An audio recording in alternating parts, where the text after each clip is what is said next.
afternoon. It's 12 noon on a new week. Thank you for tuning in to Brunch with the Madman. I'm Zane. This is our sort of last week wrap-up, sort of, you could say, giving you a little condense of what's going on, what happened last week, what's coming this week. First of all, I just want to start. Thank you for those who have helped with the subscriptions. Thank you very much. It's been a great pleasure bringing this programming to you. And I know for those of you who have subscribed, I've earned your subscription. Thank you. If you haven't subscribed yet, please do subscribe. Also, those who have subscribed, check your subscriptions. We've had some drop out here and there, and it has nothing to do with the people dropping out. It's YouTube dropping stuff out because we could tell on there, because we're also being shadow banned. Everybody's going through a lot of issues right now at the moment on YouTube. Even PewDiePie got shadow banned this past week, if you haven't heard that. So there's a lot of other ones. Heel versus Babyface. Quartering. A lot of us are, I don't know what YouTube is trying to prove here, but we're not, like I told someone on Twitter, we're not going away. We're staying right here. We're doing very well for ourselves. And,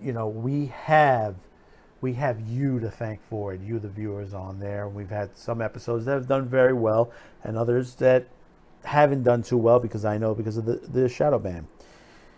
All right, this past week, we had a bunch of shows on there. Of course, we had the Saturday morning cartoon that MeTV's bringing back cartoons, which is great. I mean, you're getting a weekday cartoon block, 1 hour block with a host, and then you're getting the weekend, which is also excellent. Then also we had the Google got slapped with the antitrust suit. That's going to be very interesting from here on. Let's see what goes on with that. And supposedly, and we're trying to get confirmation on this, there's supposedly word out that Facebook is going to get theirs served as well sometime in the next couple of weeks, probably before the holidays. So we expect that. So as soon as we find out a little bit more, we'll bring that to you. Of course, we also brought you the DC Comics. If you didn't catch that, they parted ways with their distributor UCS, which they're now down in the North America territory to Lunar. And I don't know how to take that. Let me just grab a little sip of coffee here. Oh, just to let you know, Breakfast Blend by Joffrey. This is not an advertisement for Joffrey, but if you ever want a good cup of coffee, they're from down Florida way. In fact, they're available in Disney World. It's Joffrey Coffee. It's their breakfast blend. It's very good tasting. I bought a bunch of their coffee, and it's very, very good.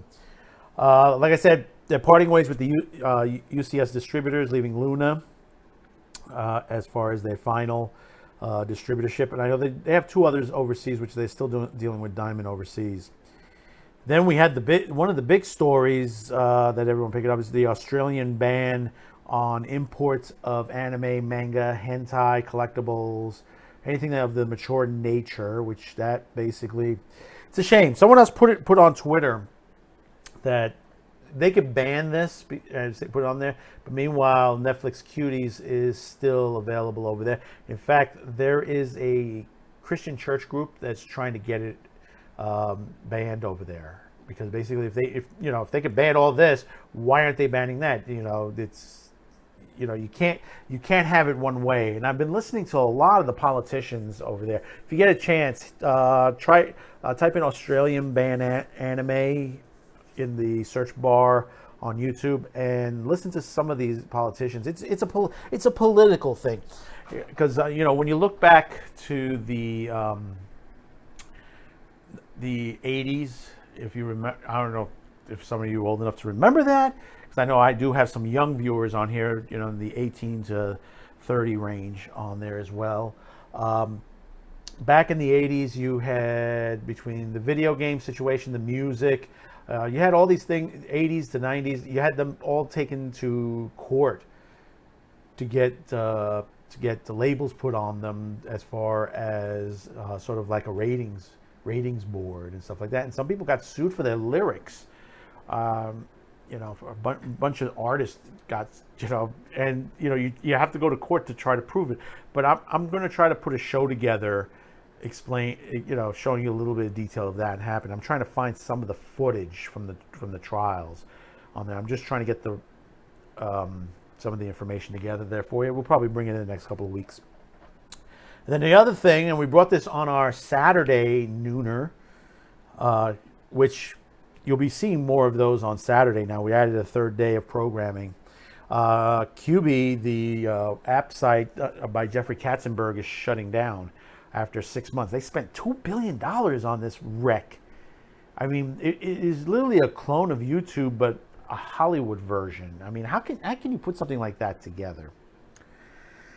But, this is Hollywood. They want to get the money that basically a lot of people like PewDiePie and others that are doing well on this channel, which basically, when you look on YouTube, the successful people, you got to look at PewDiePie, you got to look at Tim Pool, Nerdrotic, and a lot of others that do very well on this app, on this social media site.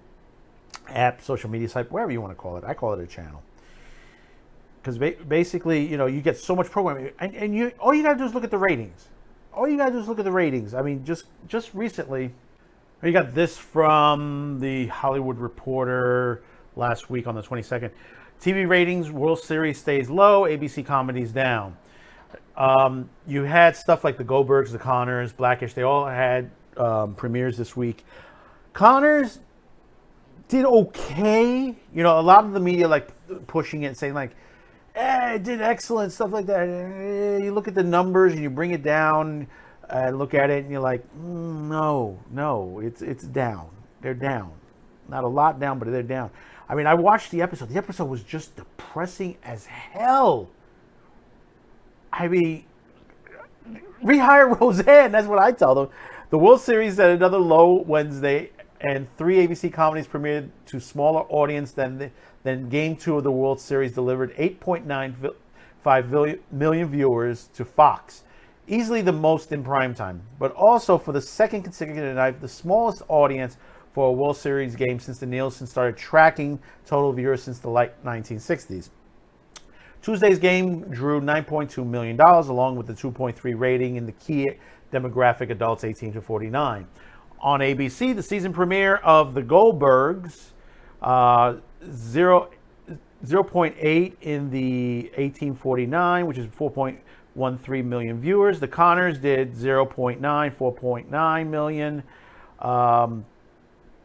Blackish did 0.6 at 3.9 million, and that's all slipped between 20 to 33% in the demo from their fall 2019 debuts. That's why I say a lot of the media is starting to prop this up. I saw a couple of articles from TV Line and a couple others that were just like, oh, they did fantastic. The Connors, however, was the most watched. And see, this is where the point comes in. It was the most watched program in primetime, understandably, because it was just moved from Tuesday to Wednesday, and topped 2019 season premiere of Modern Family. Modern Family was already dropping at that point because it was the last season.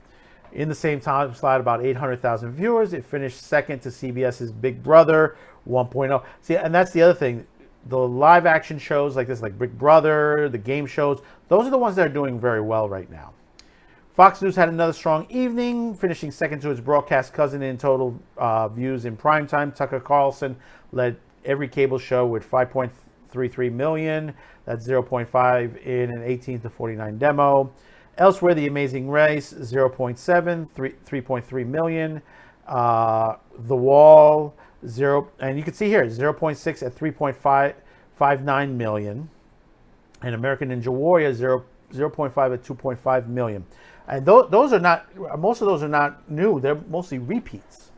And a good chunk of them are repeats. Some of them are new, but you could see what's going on as far as the ratings go. A lot of them touting them, oh, they did well. They did on there. But when you start to look at the numbers, because Nielsen has already started to do cable. They're going to do streaming soon. They're going to start seeing what numbers you have on streaming. Because when you have someone who will pull in, let's see. Tim Pool pulled in about 75,000 people. Think about that for a second. 75,000 people easy on one site. Okay, and you when you look at some of the other cable demos and stuff like that, online versus CNN online and some of the other, they beat them hands down. Hands down. I mean, you have so many people watching these shows online versus television. And the thing about it is, some of the info is held back from both broadcast television and streaming. Because if the full numbers were out there, it'd be a different dynamic. Definitely a different dynamic. The Connors, like I said, it was a depressing episode. It was like they're getting evicted. They're handling COVID. Work is tough. The two daughters goes back to work at the same factory that their mom and Aunt Jackie did back in the original series. And there was sort of a flashback with Clooney. So they kind of hinted that maybe Clooney would show up in the episode, and that wasn't the whole thing. And I think that's what attracted a lot of people to expect that maybe Clooney, because Clooney played the character called Booker, who was the supervisor in the factory. It was a plastics factory. And they thought maybe, hey, look, maybe Clooney might show up, work, back as an executive at the factory. But that didn't happen. And it was like everything was tears throughout the whole thing. I mean, where was the laughter? I mean, there was a couple of things. Like Katie's, I think the only thing that was anything funny was a couple of lines that Katie Segal threw on there. And you notice something? You have two veterans that are on ABC now. Well, one's gone now. That were from the Married with Children era. That's kind of funny in itself. But let's see what happens. See what happens in the next couple of weeks, and hopefully the Connors will improve. Hopefully the ratings will change. But let me tell you, I know network television is in trouble. Is in deep trouble on here. And here's the other reason why. And we'll pick this up here. And this came out last week also. And these are several articles that have been coming out. And these are articles that have been coming out for quite some time now. Hollywood and broadcast television has gone into, a reboot frenzy. It's an insane reboot frenzy. And what you have here, and this is out of Variety, Addams Family TV reboot in the works from Tim Burton, Miles Millard, and Alfred Gough. I got to ask one thing. Why? Why was the animated movie not good enough? You had one that passed this past year, and then you have another one that's coming out this time next year. And now they want to do a new, live series. Let's pick this up from Variety. A new Addams Family live-action TV series could be coming to television. Variety has confirmed with sources from MGM Television is developing a new series about the spectacular family Into the Badlands creator Alfred Gough and Millard Miller. Into the Badlands was okay. Are attached to write the new series while Tim Burton is in negotiations to direct and executive produce. Tim Burton to fully go to TV. I'd give him past season 1 if this goes through. No network or streaming service currently attached, but given highly recognized IP, the series would likely have little trouble finding home, which is true. I would say Amazon. Amazon's been picking up a lot of new structures lately. Netflix has been, and we'll be talking about it this week, in fact. They're picking up a lot of anime property, and we're talking new stuff. We're not talking stuff that's being made in Japan. They're looking to make new anime for their streaming site. If the show is picked up, the series would mark one of the few television projects of Burton's career. His previous TV works, including directing episodes like Alfred Hitchcock Presents, while he was also executive producer on the animated series Beetlejuice. I love the animated series Beetlejuice, but That's something and that's the other thing. They just shelved Beetlejuice 2 right now at the moment. He is best also well known for Edward Scissorhands, Batman Returns, Ed Wood, loved Ed Wood, and Mars Attacks, love that as well. He is repped by WME and Zifrin Britham, sorry if I misplaced it, in addition to creating the AMC shows Into the Badlands. Gog and Millard served as showrunners, executive producers during the 3 seasons run. The duo's credits include Smallville, the Shantara Chronicles. Love Smallville, but I didn't like the last season. Shantara Chronicles, I never watched.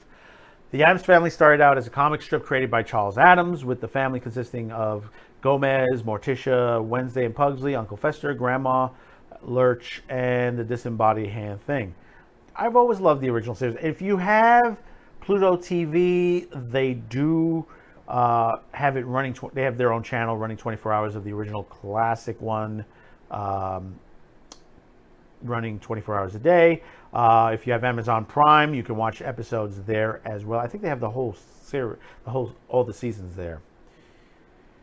There's also been 2 animated adaptations to date. Yeah, they had Saturday Morning. They had some on there, which was they were okay. And the live action series, The New Addams Family in the late 1990s. There have been films, the Barry Sondheim film, which grossed $200 million at the box office, following the sequel, Addams Family Values, in '93. Those starred Raul Julia, Angelica Houston, Christopher Lloyd, Uncle Christina Ricci, and Jimmy Workman. Christina Ricci was fantastic in that. I have to say one thing with the 2 movies, and they gave her a lot more airtime on that. From what I'm understanding, this particular production, that they're going to focus more on Wednesday, and that's where the way I would have to say, if they focus on Wednesday, they would have to do it the same way as they did in Addams Family Values. But if it gets, and you know what I'm going to say here, if it gets a little woke, it's going to be horrible. It's going to be really horrible. I mean, we need to stop this. I mean, really, the reboots need to stop. I mean, have we? And I keep saying this. There's a ton of stuff online by many creative people. There are many people out there that write stories. I know a lot of people that write, and they've written good stuff.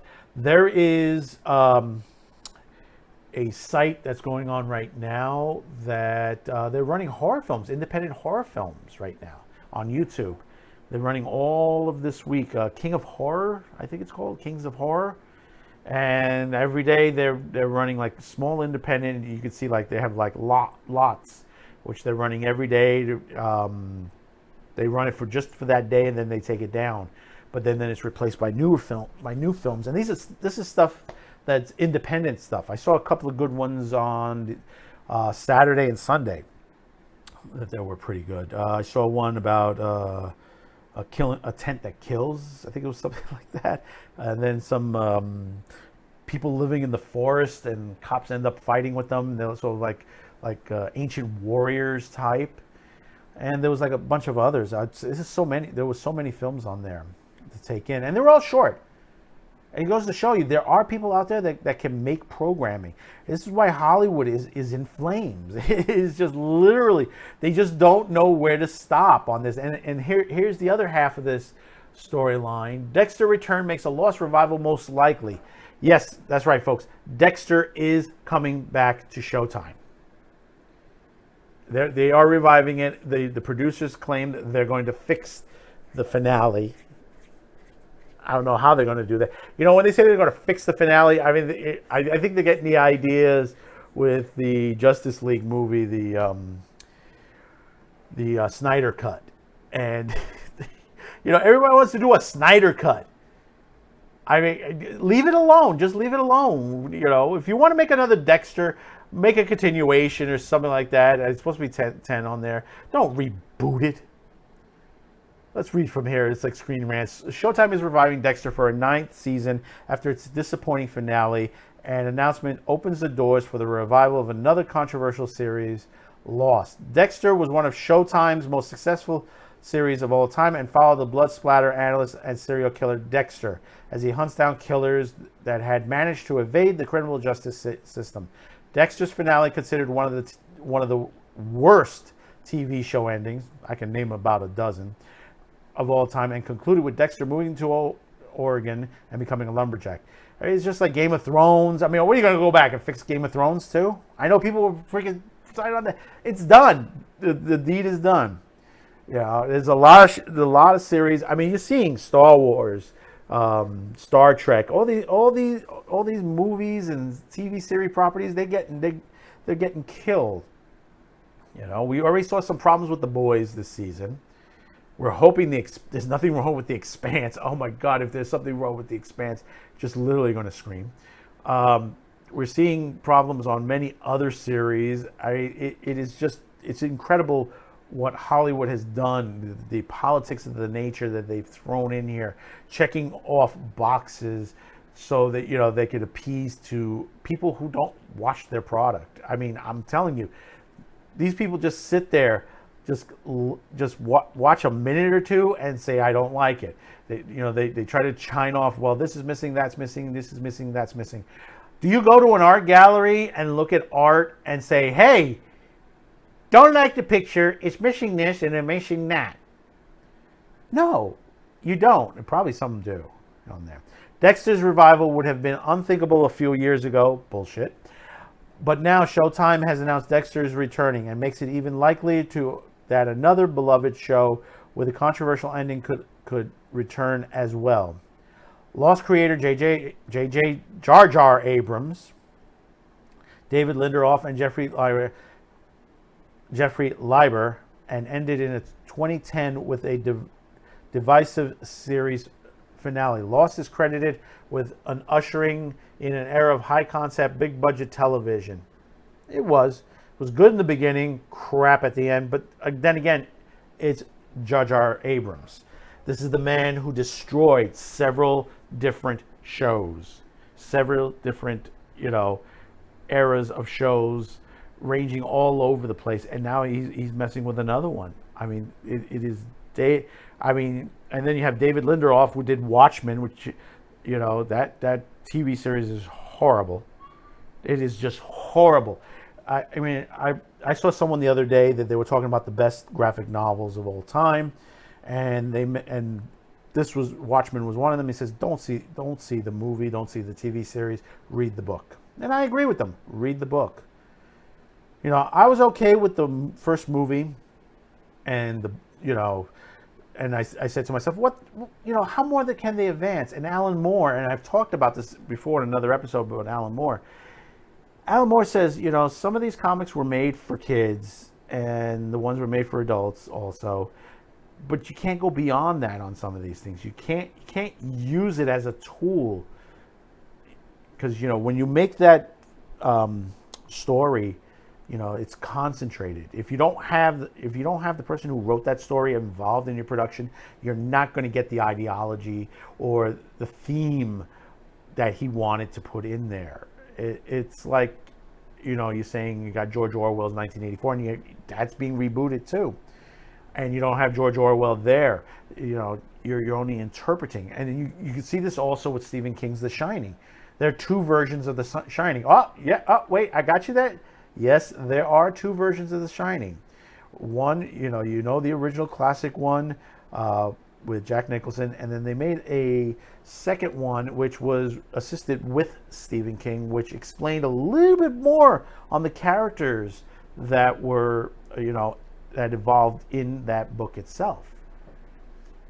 When you don't have the people that are part of it involved, then you have issues. Sometimes you get away with it, and sometimes you don't. So, when you're looking at this perspective, and, the other reboots, you have Saved by the Bell coming, Head of the Class, that talking about Quantum Leap. There's like a whole slew. They're just, Punky Brewster. They're doing a Punky Brewster one. And it's not, she's going to be a kid. She's going to be an adult and have children. It's just funny. it's funny when you hear these things. I mean, they try rebooting Fantasy Island as a movie, failed. You know what's happened with, that's the other thing. What's happened with Blumhouse? You know, Blumhouse has just faltered on a lot of stuff, and basically, you got to laugh at this. I mean, online, I think, was it on Amazon? They have a couple of short films that are low budget films that are okay. My wife liked them on there. There's one called Evil Eye that's very interesting on there, if you haven't caught that one yet. But a lot of the stuff they've been doing, with the exception of recently the Happy Death Day to Me, which was okay, and I think they sneaked everyone to watch a science fiction movie instead of a horror, really, for spoilers there. But all in all, you look at the whole perspective, and what new stuff have they brought out? I mean, I've seen a lot more stuff online, through Netflix, through Hulu, through Amazon. HBO Max, different story. I mean, there are some stuff that are newer on there, but it hasn't been good. I mean, Lovecraft Country, come on, really? I mean, that is just... My wife was okay with it, but she said it got a little crazy.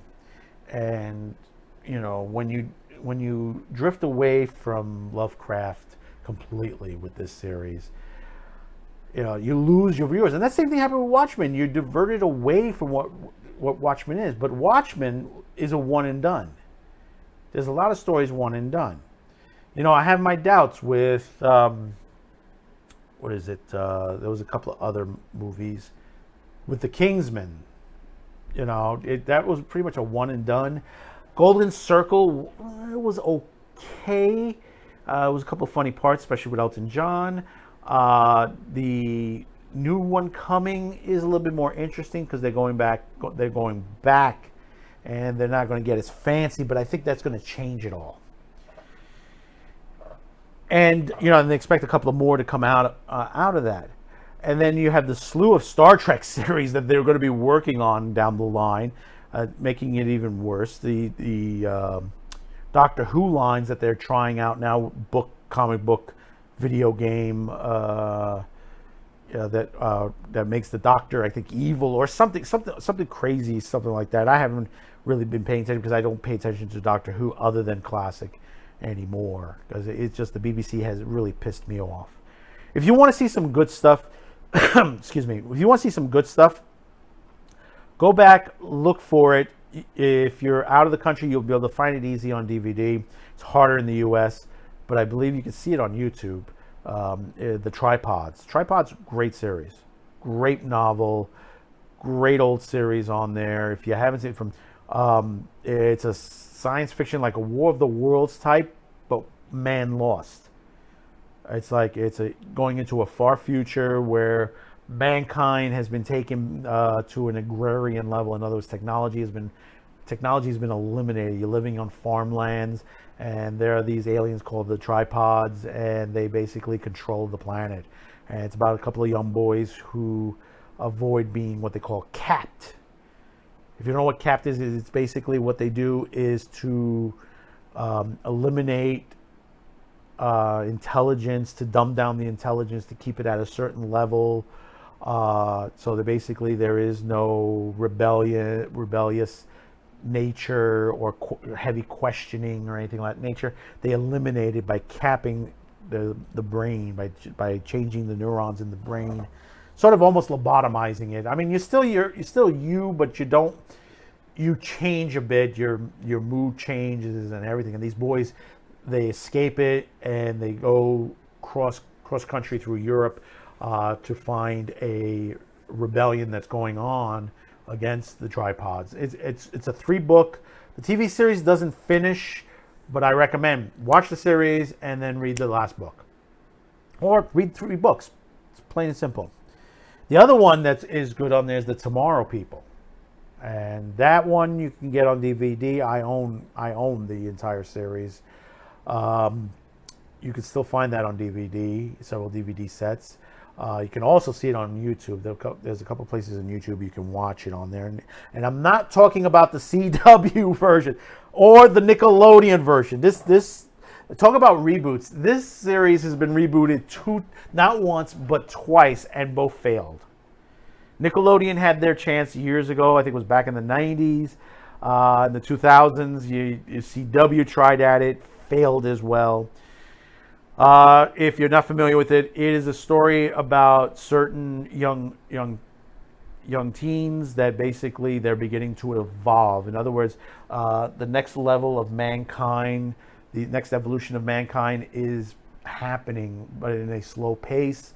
In other words, they have kinetic powers. They have the ability to matter transport themselves without being like Star Trek. You have the transporters. They could just literally mine themselves anywhere in the galaxy. They use a belt, what they call a jaunting belt, to increase their power level, so the jaunts end up to be more stable. And that's the only technology that they use, other than their sentient computer that they use. And every week they deal with situations. It's chapter to sort of a Doctor Who chapter to chapter. They deal with things both on Earth and from space. They have some great villains in there. There's one that's a robot villain that turns human, that wants to use their powers. It's a really, really good series. I ran for a while. You could see some of the there are convention stuff where some of the people have come by to talk about it. And the same thing with Blake 7 also, which we'll discuss on another episode on there. I have to grab you guys on Blake 7, which is another great series, which there's talk of possibly bringing that back, but I doubt that'll happen. I mean, right now you can get it on disc, a new series. I think it's a new series. It's not a reboot. It's a continuation of some of the storylines, even though the way it ended, some people have some questions on the ending of the Blake 7 series, but we'll go on that another time. But some things to look for this week. And I have to say, we're going to be talking about the Warner Media. There's some issues going on. Their third quarter earnings came out. We were just going through them. I wanted to give you a really good show on that. And same thing with the Netflix. These companies are in trouble in certain ways. And not much as Netflix as much as Warner, but Warner is in deep crap right now on there, and they're starting to close up certain sections of their company. Some that just opened this year, which is unbelievable on there. Other things, we have a story with Mindhunter on the what's going on with that as well, and probably another couple other episodes on things that are happening as at the time of this recording. We're seeing some other stuff developed, which right now I can't talk about it at the moment because basically we don't have all the information on there. All right, before we go, let's bring up our comments on the channel. And we got a couple over the weekend, so basically let's go over it real quick. First of all, Blueberry Pitbull, thank you for commenting, and I hope you subscribe, and I hope I earned your subscription. The left is triggered over the Uzaki-chan, but they don't seem to have a problem with the 9-year-old grade school student in Kodomoto no Jiken who's sexually assaulted by her teacher and is even grinding up on him. The leftists are fine with that apparently, but the 19-year-old college student with big breasts, nope, that's too triggering. Thanks for commenting on that. That's toward the Australian ban on there. And I said on the show, there are some things that, it's, it's a little some of the hentai stuff and some of the hentai manga, there are some cringy stuff. And, if they want to ban that, that's fine. But you can't go around Usaki-chan, you can't go around Ghost in the Shell, No Game, No Life, Sword Art Online. I mean, you can't ban all this stuff. And it's funny how they, and I just read an article over the weekend that like I said, there's a church group that they want to, the Australian government to relook at the cuties rating on there and try to get it banned for that situation. Because, I mean, they're yelling for all this, but meanwhile, they're okay with cuties. Figure that one out. Thank you again, Blueberry Pitbull. I hope I earned your subscription. Next, and we got a couple of them here from Jaden Johnson. Jaden, boy, you're really excited about this. This was on the Saturday morning cartoons returning on MeTV, which I got a real nice responses on that. Now, let's see if other stations can quit Lytton for Saturday morning cartoons, which is probably all the what they're talking about, all the kitty cartoons and the animal nature programs that have it. If you ever notice that there's so much of it on there. He also says, dreams do come true. Oh yeah, cartoons are back to business for Saturday morning. I am so ready. Hey, I'm grabbing my bowl. I got my bowl of cereal, my bowl ready with my cereal. I'm buying a lot of cereal now when that starts to hit back on there, because generally I do work on Saturdays and I'm up early on Saturday morning, and I will flip it on the television. Jaden, thank you again. I hope I've gotten your subscription on this one. I hope I earned it. Thank you very much. Axel, Fye Axel. Thanks for commenting. MeTV is also planning to play movies next year, movies from the 1920s to 2000, just like the previous movie channel on TV Land, TMC, and AMC. Yeah, I heard that too. I heard there's a lot going on with MeTV. MeTV, and I want to do an episode on that. I got to figure out how to put that together, and I want to talk to a couple people. If I were able, because there are some people in that area that I know that can talk about this as well, on the rise of MeTV from a broadcast point of view. MeTV is very popular. It's expanding on that. This past weekend, I believe they had Mighty Joe Young, which basically that hasn't been shown in a while. I'm not certain what they got for this Saturday, but I know they got, November 7th? They're having them on Svengoolie on that channel. I mean, there are a lot of good movie channels, movies at MeTV, a couple others. They're showing good classic films. And those films have been fantastic. To watch them, it's fantastic. And then classic TV series, and now you're getting cartoons. Classic cartoons. What other cartoons are they going to grab from history? I mean, they already got the Flintstones, they got the Looney Tunes. There's a whole library sitting, some of it collecting dust, that they could use, that they can get on there, and guaranteed their ratings will go up. They have a lot of people watching MeTV. I know for a fact because I'm on a couple of chat rooms on Facebook and stuff like that does Svengoolie. And there's so many people in those chat rooms, and they're very friendly. They're really nice. Like I see pictures of babies. They say, it's the baby's third birthday, and he's watching Svengoolie. He's got the little Svengoolie t-shirt, and it's really cute. So it's great to see that this is happening. It is really, really good. And we're going to go to the next one. Thanks again, Fye Axel. And it's for the same one, ZX, I guess, Crunchy or something like that. This is the revival for Saturday morning cartoons. It is really a revival. I mean, you're starting to see some cartoons coming back, and I'm not talking reboots. I mean, you already have, and I'm not talking about the reboot. Animaniacs is back, and Pinky and the Brain are back on Hulu. So are the Thundercats series. Both the old one and the new ones are back on there.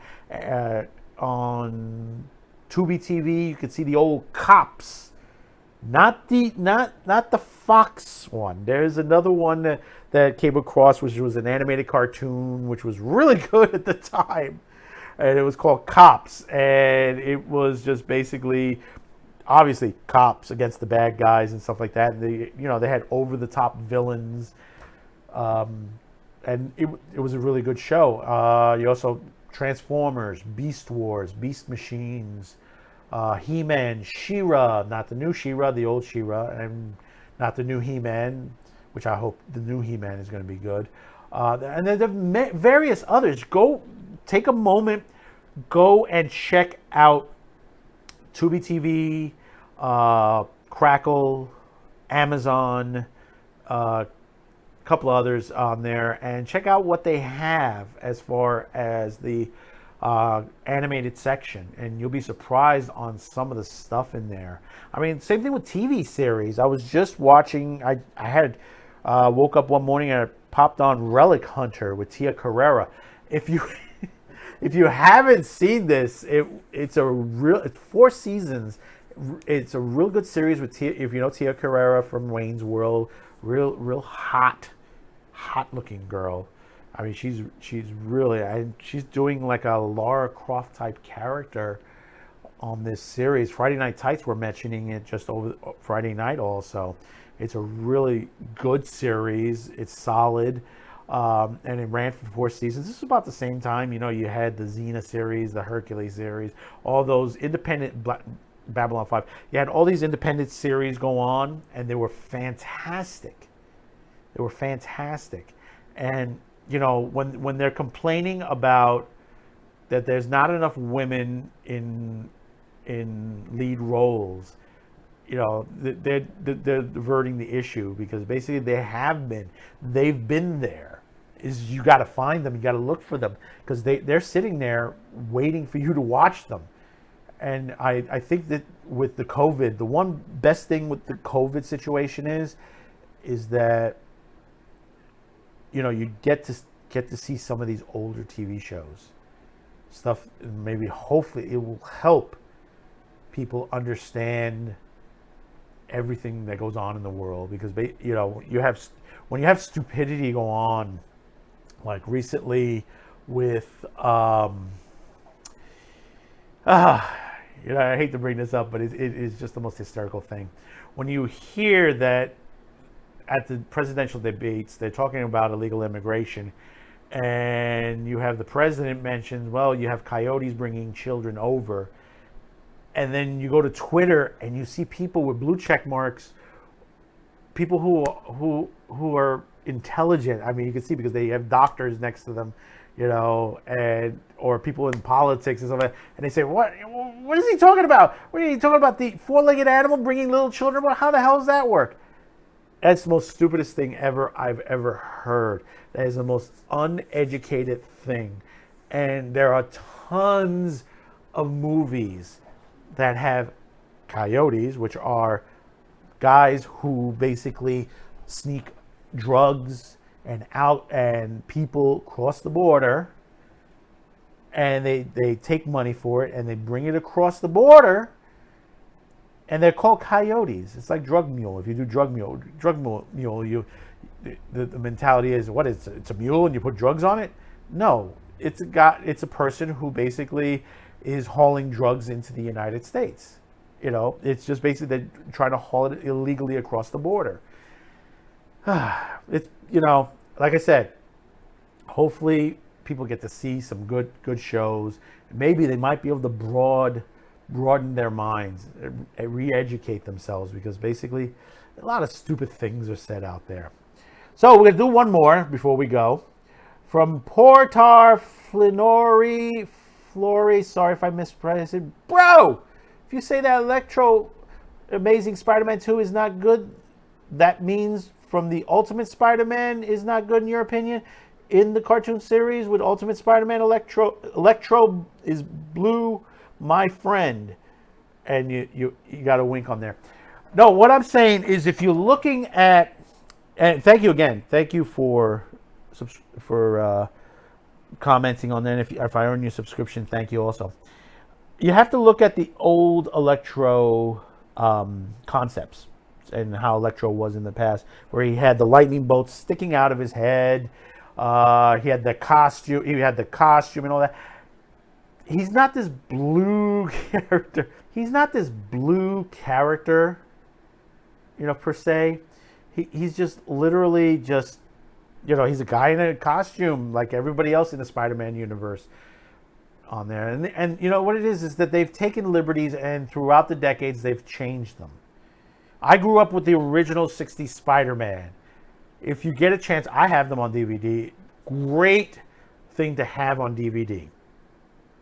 There's some great episodes in there. Gets a little crazier toward the end of the series, but it is still one of the best Spider-Man series, hands down, because it was of that animation era that it was just, everything was hand drawn. And there's some good stuff that in the last decade was also hand drawn. It's also very, very good. I mean, you also, from the Marvel universe, you had the old Iron Man, Captain America, Submariner, Thor. If I'm missing anybody, Hulk. If I'm missing anybody, I'm sorry. But they had TV series, and it was a little cheesy animation, but it was good stories. They were very good stories. Those are harder to find. I'm hoping now Disney will put them out, remaster them, put them out on DVD, put them out on Blu-ray somehow. I mean, they're old. Some of them you can find on YouTube. You got to look around a little bit. You'll find them if you get a chance. They're fantastic. They are fantastic, even though they're cheaply done. But you got to think of the era. You had these stories, and these were made for kids. And the kid in me still loves it. But again, Electro should be this way, the way I'm showing in this picture now. And the producers of the next Spider-Man movie said they're going to try to fix that. And I hope they fix it well. And I hope they fix, if they're going to use Rhino, please fix Rhino. Rhino was the biggest problem. So thank you again. Thank you on there, and I hope I earned your subscription. And I hope for you folks, I've earned your subscription today. So please comment in the comments below. Let me know how we're doing on this brunch with the Madmen. This is something, like I said, we're bringing to you every Monday afternoon. Actually, I'm gonna go fill up my coffee mug right now. Get a little bit more coffee. Hopefully, there's still some left. And we're going to continue on the day. We're going to get some stuff going today because basically we got a lot to do. So we got a lot more shows to make for you guys. So remember, hit that subscription. It's very important because, like I said, we're being, how can I put this? We're being shadow banned. We're being blocked. Some of you may not be seeing my programming coming up on the screen there when you come on YouTube. And if you're not subscribed, basically, and I know there's a lot of you that are subscribed out there now, and you should be coming in, and I do appreciate you coming in. And then there's some of you that are not getting my feedback or my notifications. So hit that subscription, hit that like, and don't forget to share the video. We'll see you during the week on Madman with the Show, and we'll be back next Monday with another edition of Brunch with the Madman. Have a safe week. Have a safe, and it's Halloween week, so be sure to get enough candy out there. It's on Saturday, so hopefully, cross fingers, we should be able to get out there. But I know there's been a lot of issues out there of trick-or-treating. I think there's going to be no parade this year in New York City. Let's see what happens. But once again, thank you for tuning in. Thank you for taking this little brunch or coffee break with me. For those of you probably at work right now, you've taken your lunch break to listen in. Thank you. And we'll see you during the week. Thank you very much. Bye-bye now.